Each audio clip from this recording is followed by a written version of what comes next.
Nigerian EFCC, you sure you will not carry this your EFCC eagle go for eye clinic for medical checkup? Maybe they give it medicated glasses, because it's like, they see corruption allegations of politicians and big men. Now only Yahoo boys na eagle they look. Make the cuckoo go check in eye, give them eye drop, because oriburuku lenshe. My country people, say there is level of corruption and crime, criminality will go happen for country, it go become normal. The citizens of that country will become used to it. That is corruption, don't master them. Say unfortunately that is the Nigerian reality. For this country, we they compare corruption with corruption. Some Nigerians go even tell you we don't get so much used to corruption. Some people go tell you when you reach there, when it be your turn, if you like, no use your head, no do your own, and now you be the first person where they there. If they say this person thief like this, they go say, person they way don't thief past that one, no be today the thing start. And once a country reach that level, it will take a revolution of not just the reasonable, but the reasonable and courageous. Because you must be reasonable and courageous for us to revolt for the right cause, to reset leadership and systems in this country. If not, we go end up with the Nigerian situation, which is what? Survival of the fittest. Justice will be left for the highest bidder. If you don't get connection, you are on your own. It is an animal farm. So when I know say for some days now, Moyele Sowore and Wike, Sowore, they release some allegations, all of that they put out there against the current minister for FCT. Do you know that most of the information where they put out, they are not new. They have been there before. They are known to the public and including everybody where they for government. But the so-called anti-corruption agencies, EFCC, ICPC, Independent Corrupt People, and other offenses, related offenses, they never see them to investigate. What are some of the allegations? And Nigerians, instead of to focus on the matter as it affect our life, some people go even the way they go, they abuse the show. Nigerians do not know that even when you think, say, maybe you don't like two people where they quarrel, you should think of how what is going on affects your life and insert it yourself in that equation. What are some of the allegations where they raise against the current minister for FCT? Number one, remember during the Channels TV interview where Seun Okinbalo asked him, say, you are driving a Rolls Royce, your convoy, they get power bike for front and all of that. How did you get money to buy a Rolls Royce? The honorable minister said that he is not from a poor family. That even when he did for university, he was driving a Benz because his father was a manager of a company. Your father was a manager. Continue. Allegations of giving land as minister to your children in the name of your children, parcels of land, be hectares of land. The children are not Ghanaians or Japanese, they are Nigerians. If they go get land, they will get land in Nigeria. All right. Allegation of properties owned in the United States, in the state of Florida, multiple properties.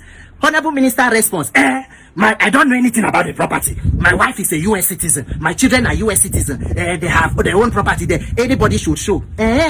Minister for FCT. Your wife is a US citizen, and nobody talks to make person no own property. But do not forget that that same wife is also a sitting judge on the appellate court of Nigeria. They don't move her. She was in the high court. She don't go appeal court now. And being a US citizen and a justice in the Nigerian judicial system, are there code of conduct documents where show say that there was a declaration of assets to know exactly how many assets you owned in a foreign country where you are a citizen, and that you also show how you pay tax in that country because you go to pay tax as US citizen, and also now that you are a chief or a justice in the appellate court of another country. So you see nothing wrong with it. Even you being also a cabinet minister and your spouse in the Nigerian judiciary. Do you know that most of all the allegations where they raise, so, and what is the other allegation on the issue of INEC, voice notes, voice recording where come out where they talk say that allegedly when you were governor you were threatening INEC officials, and nobody thinks it is necessary to investigate to know that was somebody actually trying to undermine the electoral process and threatening anybody. It is not worthy to investigate. Do you know that most of the allegations or where they raise, so they come under executive or administrative corruption? And guess what? 50 to 60% of Nigeria's corruption is administrative. Inflation of government contract, budget padding, outright stealing and criminality from government. But till date, it is not worth investigation. Why? Because no be Yahoo boy or no be poor person. Now EFCC eagle never see him. Recently, the British Deputy Prime Minister Angela Rayner, she resigned from office. You know why? Not be because he thief money, no. Not be because he carry money buy Rolls Royce. He buy property before even become Deputy Prime Minister. He pay tax, but he no pay sufficient tax. The advisor to the Prime Minister on ethics say, our investigation found that she acted with integrity but broke the code of ethics. Meaning there is a code of ethics. For Nigeria, which code of ethics will they do? Code of ethics, Oriburuku Lenshe.